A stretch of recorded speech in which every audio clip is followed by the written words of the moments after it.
नमस्कार दोस्तों, कैसे हैं आप। तो दोस्तों, आज हम स्वर संधि पढ़ेंगे और स्वर संधि को पढ़ेंगे तो हम इसको परिभाषित करेंगे। ये परिभाषा क्या होगी ये देख लेते हैं हम। परिभाषा स्वर संधि की। तो दो स्वर वर्णों के मेल से जो परिवर्तन होता है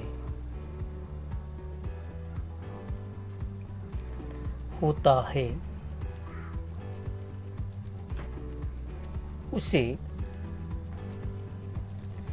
स्वर संधि कहते हैं।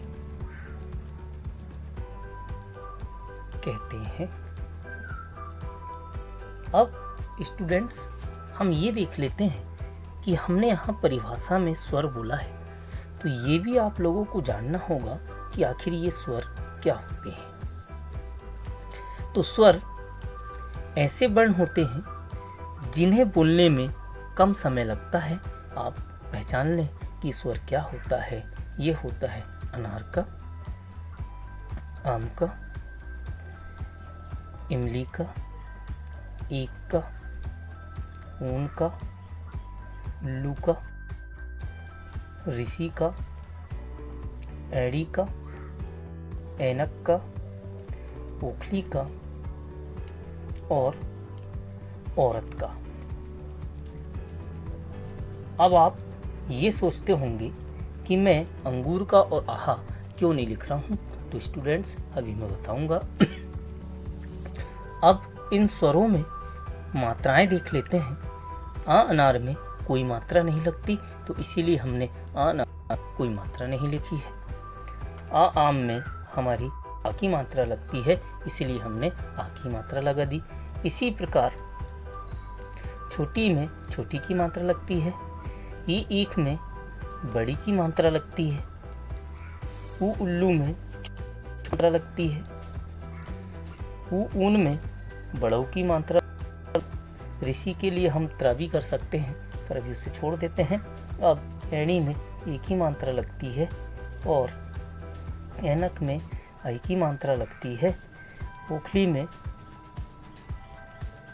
ओ की मात्रा लगती है और औरत में औ की मात्रा लगती है। अब आप सोचते होंगे कि ये जो हमने अंगूर का और आहा छोड़ा है, तो स्टूडेंट्स आप जान लें कि इन्हें हम कहते क्या हैं। इन्हें हम नपुंसक वर्ण या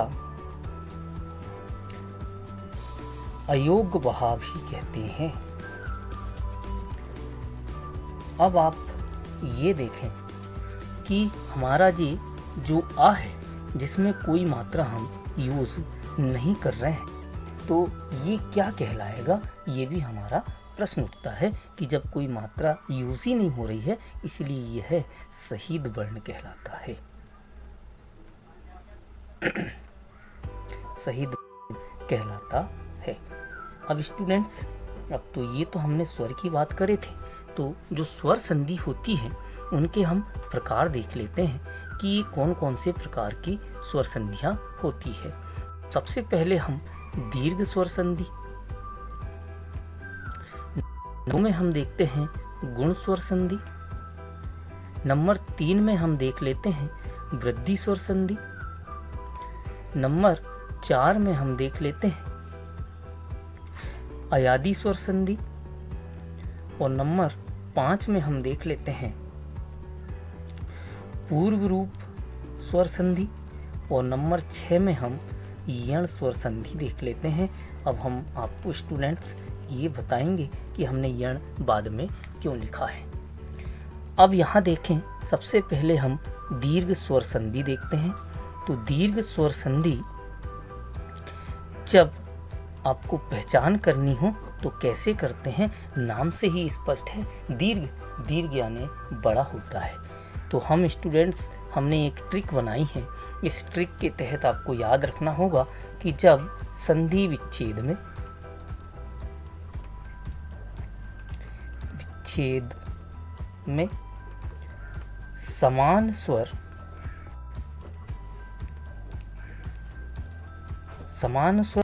जैसे आ के साथ आ जाए, ई के साथ ई आ जाए, चाहे वो लघु रूप में आए चाहे दीर्घ रूप में आए, ऊ के साथ ऊ आ जाए या ऋषि के साथ ऋषि आ जाए, तो हम कहते हैं कि वहाँ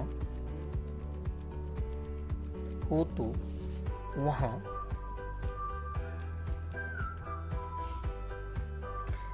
दीर्घ स्वर संधि होती है।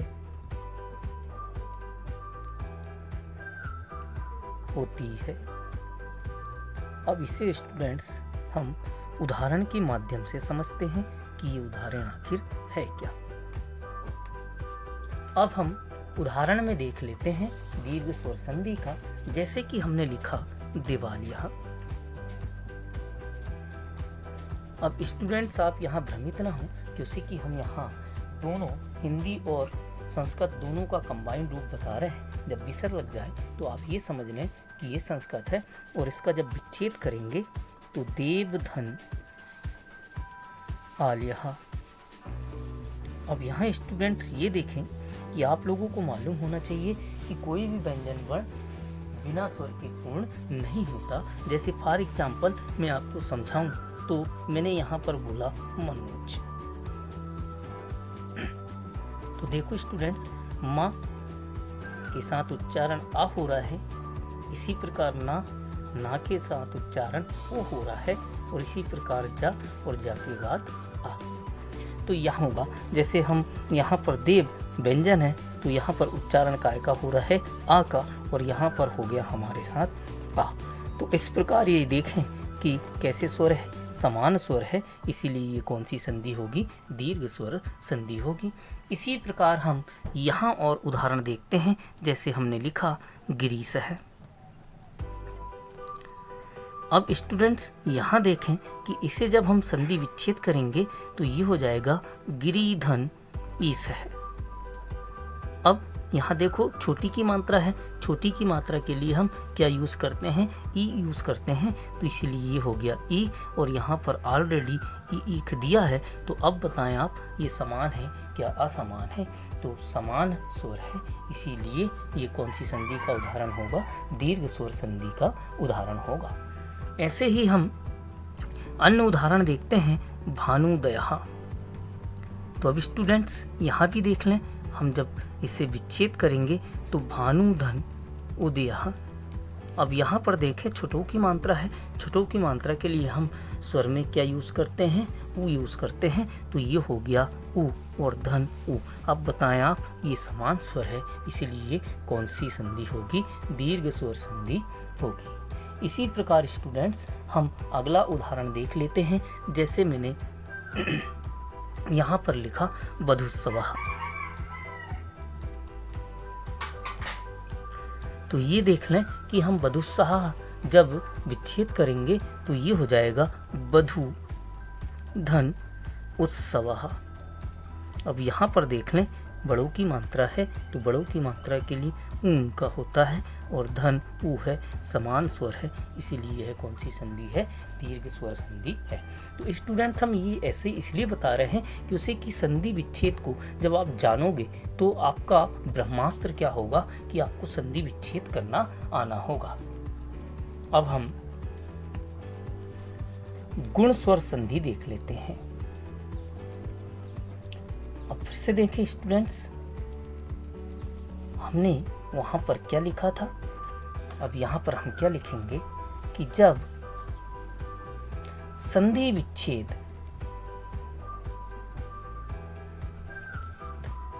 में असमान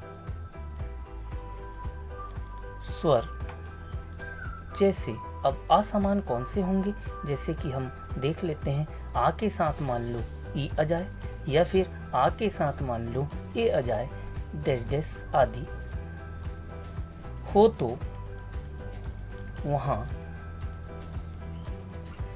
गुण स्वर संधि होती है।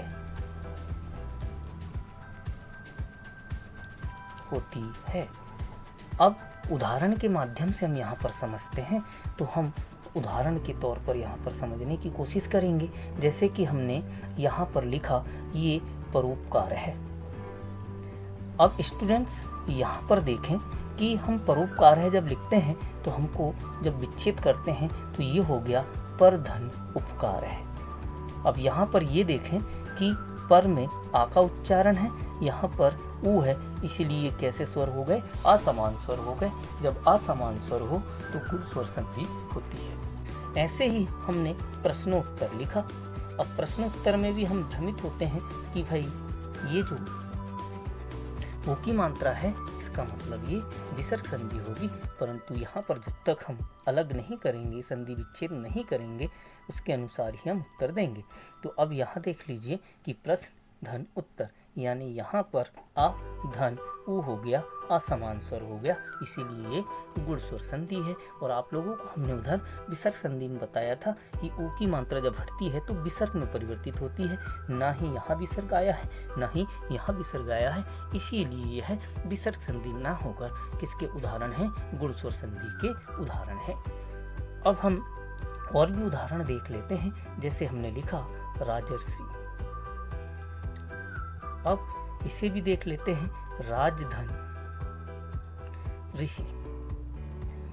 अब स्टूडेंट्स यहाँ भी देखें, आ का उच्चारण है और धन यहाँ पर क्या हो गया, ऋषि, असमान स्वर है, इसीलिए यह कौन सी संधि होगी, गुण स्वर संधि होगी। ऐसे ही हम और भी यहाँ पर उदाहरण देख लेते हैं। जैसे हमने गणेश है लिखा। अब स्टूडेंट्स गणेशा में भी देख लेते हम कि गणधन ईसा,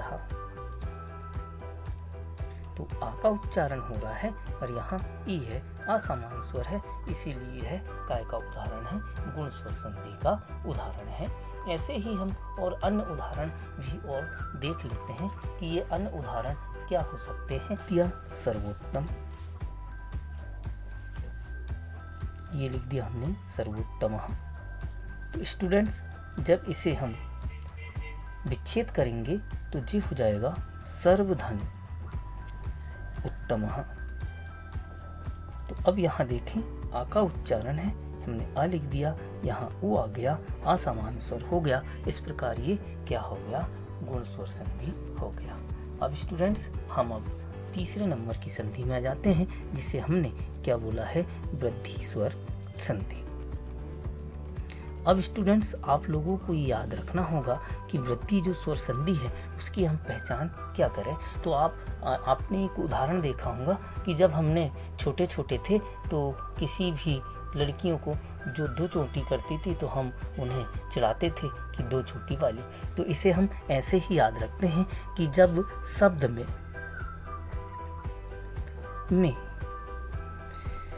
ये दो मात्राएं याद रखेंगे, ये दो मात्राएं या तो फिर वो औ के रूप में आए या तो फिर ऐ के रूप में आए। जब शब्द में मात्राएं हो तो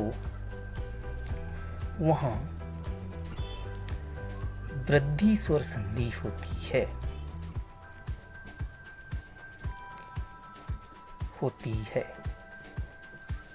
अब स्टूडेंट्स इसे हम उदाहरण के माध्यम से समझते हैं कि ये उदाहरण आखिर है क्या। जैसे हमने यहाँ पर देख लिया कि महोस थी। अब स्टूडेंट्स यहाँ पर देखें, जब इसे हम विच्छेद करेंगे महाधन औषधि, तो कभी भी आप लोगों ने ये नहीं देखा होगा कि हम जो महौषधि है वो उसे औ की मात्रा छोड़कर लिखते हैं, ओ की मात्रा के साथ नहीं लिखते। ऐसे ही हम और एग्जाम्पल देखते हैं, महोजस्वी, हमने महोजस्वी लिख दिया तो यहाँ पर लिखना पड़ेगा महाधन ओजस्वी।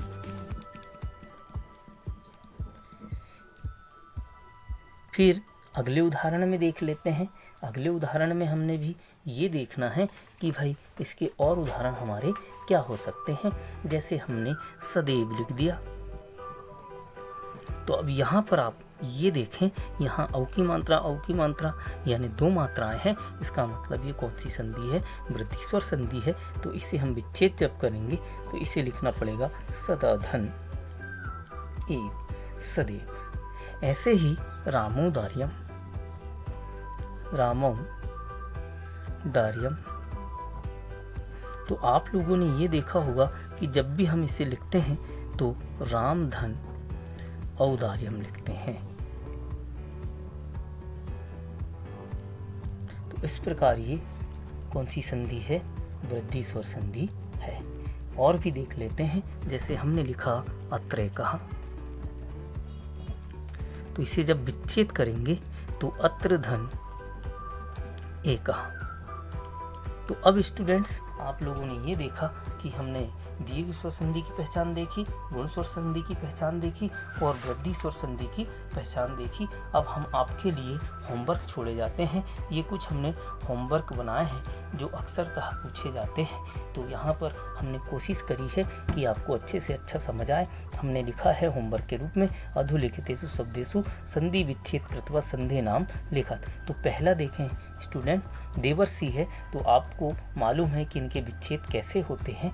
इसी प्रकार अधाम है, फिर नास्ति है, महर्षि है, विद्यार्थी है, सर्वत्रेश्वर है, सर्वोत्तम है, महोजस्वी है, महौषधि है, गंगोदका है, फिर भोजनालय है, महिंद्रा है, महोद है, प्रभेयी है, दिशांतरम है, फिर स्वदेशी अपी है, पुरुषोत्तम है और महोदया है और साधुत्तम है। तो स्टूडेंट्स, हमने यहाँ पीछे में अभी दीर्घ, गुण और वृद्धि स्वर संधि की आपको पहचान बताई है।